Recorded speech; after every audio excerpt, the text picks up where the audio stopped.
और चलिए अब आपको दिखाते हैं तेज रफ्तार से खबरें तीव्र भारत में। राजनीतिक फंडिंग को लेकर के दिल्ली, गुरुग्राम समेत कई जगहों पर आईटी की छापेमारी। लखनऊ में समाजवादी क्रांति पार्टी के अध्यक्ष के घर पर छापा, पार्टी को मिले चंदे पर हो रही कार्रवाई। कानपुर के काकदेव इलाके में भी आईटी ने छापेमारी की है, जनराज्य पार्टी के ठिकानों पर की गई कार्रवाई। राजस्थान, दिल्ली, महाराष्ट्र और उत्तराखंड में मिड डे मील घोटाले को लेकर के आईटी की रेड। मंत्री राजेंद्र यादव के जयपुर और कोटपूतली में 37 ठिकानों पर छापा मारा गया। छत्तीसगढ़ में इनकम टैक्स की टीम ने बुधवार सुबह शराब और स्टील कारोबारियों के ठिकानों पर छापे मारे। टीम की कार्रवाई रामपुर, वीरगांव, रायगढ़ और खरसारिया में जारी। रायपुर में शराब कारोबारी अमोलक सिंह भाटिया के कटोरा तालाब स्थित घर और ठिकाने पर छापे मारे गए। शराब कारोबारी भाटिया के यहां 2 साल पहले भी कार्रवाई हो चुकी है। छत्तीसगढ़ में आईटी की रेड पर प्रदेश के मुख्यमंत्री भूपेश बघेल ने निशाना साधा। उन्होंने कहा कि ये तो शुरुआत है, अभी आईटीआई है, फिर ईडी आएगी। मोदी कैबिनेट की बैठक में पीएम श्री योजना को मंजूरी दी गई। 14,500 स्कूलों का होगा कायाकल्प। वहीं रेलवे लैंड लीज पॉलिसी को भी मंजूरी, 34 साल के लिए लीज पर मिलेगी जमीन। ईस्टर्न इकोनॉमिक फोरम में पीएम मोदी का वर्चुअल संबोधन। कहा, यह फोरम सहयोग का प्रमुख मंच, भारत की तरफ देख रही है पूरी दुनिया। दिल्ली के राजपथ का नाम बदल करके कर्तव्य पथ रखा गया। एनडीएमसी की बैठक में इस पर मुहर लगी। नेताजी स्टैच्यू से लेकर के राष्ट्रपति भवन तक कहलाएगा कर्तव्य पथ। दिल्ली में आबकारी नीति को लेकर के बीजेपी का प्रदर्शन। बीजेपी सांसद मनोज तिवारी का आप पर हमला। कहा, सिसोदिया को क्यों बचा रहे हैं केजरीवाल, कहां गया घोटाले का पैसा। कांग्रेस की भारत जोड़ो यात्रा पर बीजेपी ने साधा निशाना। कहा, भारत जोड़ो यात्रा एक छलावा, ये सिर्फ परिवार बचाने की यात्रा है। कांग्रेस ने हमेशा देश की एकता को कमजोर किया। अमरावती में सांसद नवनीत राणा की पुलिस से बहस का वीडियो हुआ वायरल। लव जिहाद के मामले को लेकर के ये बहस हुई। इंस्पेक्टर और नवनीत राणा के बीच लंबी बहस चली। दिल्ली की जामिया मिलिया इस्लामिया यूनिवर्सिटी ने मुस्लिम एक्टिविस्ट सफूरा जरगर का दाखिला रद्द कर दिया। इस फैसले के खिलाफ छात्र छात्राओं ने कैंपस में जमकर प्रदर्शन किया। केंद्रीय वित्त मंत्री निर्मला सीतारामन और केंद्रीय राज्य मंत्री राजीव चंद्रशेखर ने US India business council India के कार्यक्रम में हिस्सा लिया। रक्षा मंत्री राजनाथ सिंह और विदेश मंत्री 7 से 10 सितंबर तक जापान दौरे पर हैं। वो 2+2 मंत्री स्तरीय बैठक में शिरकत करने वाले हैं। प्रधानमंत्री नरेंद्र मोदी 12 सितंबर को ग्रेटर नोएडा के दौरे पर रहेंगे। पीएम विश्व डेयरी समिट का उद्घाटन करेंगे। इस मौके पर सीएम योगी आदित्यनाथ और 40 देशों के 1500 प्रतिभागी भी शामिल होंगे। कर्नाटक के मंत्री उमेश कट्टी का दिल का दौरा पड़ने से निधन हुआ। बेंगलुरु के रमैया अस्पताल में अंतिम सांस ली। कर्नाटक के सीएम बसवराज बोम्मई ने रमैया अस्पताल का दौरा किया और खाद्य मंत्री उमेश कट्टी के परिवार के प्रति संवेदनाएं व्यक्त की।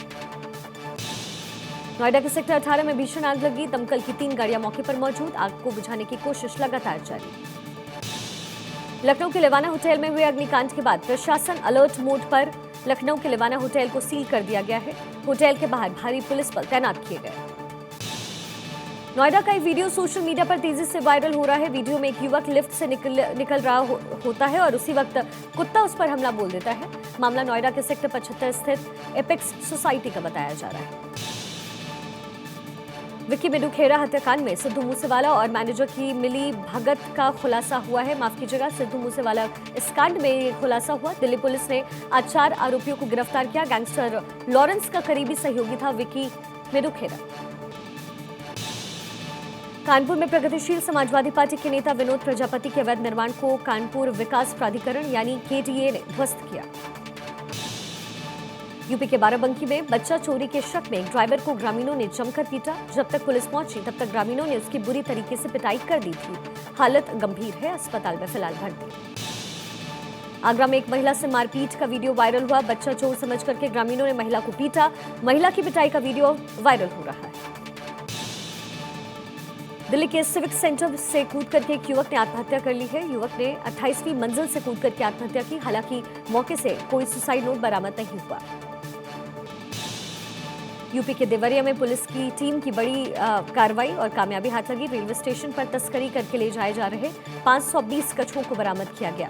कछुओं की तस्करी कर पश्चिम बंगाल भेजने की आशंका।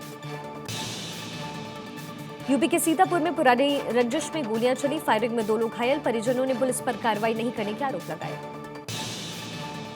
आगरा में संपत्तियों की खरीद फरोख्त में स्टाम्प चोरी के खुलासे के बाद बिल्डरों पर प्रशासन ने शिकंजा कसा। कमिश्नर के निर्देश के बाद बिल्डरों के ऑफिसों में छापेमारी जारी। मध्य प्रदेश के रीवा में पुलिस को बड़ी कामयाबी हाथ लगी। शातिर चोर गिरोह का हुआ खुलासा। कब्जे से चोरी की बाइक समेत कई सामान बरामद किए गए। जम्मू कश्मीर के श्रीनगर में पुलिस ने तलाशी के दौरान बम निरोधक दस्ते से 30 से 35 किलो के आईईडी को बरामद किया, जिसके बाद उसे डिफ्यूज किया गया। मध्य प्रदेश के देवरी कला में वकील और रोजगार सहायक में हाथापाई। मामूली कहासुनी को लेकर हुआ विवाद। वीडियो सोशल मीडिया पर वायरल। एमपी के रीवा में बच्चा चोरी के आरोप में एक शख्स की गांव वाले ने खंबे से बांध करके जमकर पिटाई की। वहीं मौके पर पहुंची पुलिस ने आरोपी को मानसिक रूप से बीमार बताया। यूपी के हापुड़ में मामूली कहासुनी में दो पक्षों में खूनी संघर्ष हुआ। दोनों पक्षों में जमकर लाठी और डंडे चले। मारपीट की घटना सीसीटीवी में कैद। यूपी के शाहजहांपुर में नशीले पदार्थों की तस्करी करने वाले दो आरोपियों को पुलिस ने गिरफ्तार किया। आरोपी के पास से पुलिस ने 50 लाख कीमत की 500 ग्राम अफीम और तकरीबन 5 किलो डोडा बरामद किया। एमपी के जबलपुर की मदन महल पुलिस ने महिला के कपड़े पहनकर के चोरी करने वाले आरोपी को गिरफ्तार किया। आरोपी पेशे से ऑटो ड्राइवर है।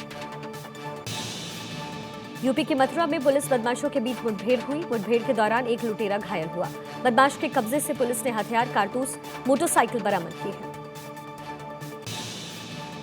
एमपी के अनूपपुर में शिक्षक दिवस के दौरान अश्लील गानों पर डांस का मामला सामने आया। पुष्पराजगढ़ तहसील के सरकारी उत्कृष्ट उच्च स्तरीय माध्यमिक विद्यालय लखोरा में शिक्षक दिवस पर छात्र छात्राएं अश्लील गानों पर डांस करते नजर आए। उत्तराखंड के उधम सिंह नगर के बाजपुर में एक युवक के गले में चप्पलों की माला डालकर उसका वीडियो सोशल मीडिया पर वायरल किया गया। युवक पर गुरुद्वारे में घुसकर चोरी करने का लगा है आरोप। माफियाओं के खिलाफ एक्शन में योगी सरकार। यूपी के सोनभद्र और मऊ में मुख्तार के दो करीबियों की 90 करोड़ की संपत्ति कुर्क की गई।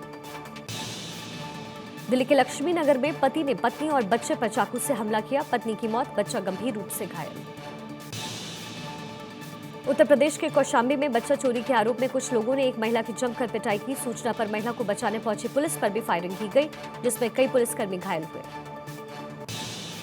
कानपुर में छात्र ने फांसी लगाकर किया सुसाइड। मैकेनिकल इंजीनियरिंग में कर रहा था पीएचडी। मृतक छात्र का नाम प्रशांत सिंह। यूपी के बरेली जिला अधिकारी कार्यालय में अब कर्मचारियों और अधिकारियों को जीन्स और टी शर्ट पहनकर आने पर रोक लगा दी गई। उन्हें औपचारिक परिधान में ही कार्यालय आने का आदेश दिया गया है। यूपी के मुजफ्फरनगर में पूर्व की सपा सरकार में मंत्री शवाब जैदी की दबंगई से परेशान होकर मोहल्ले और कई परिवारों ने अपने घर के बाहर मकान बिकाऊ है का पोस्टर लगाया। पलायन की चेतावनी दी।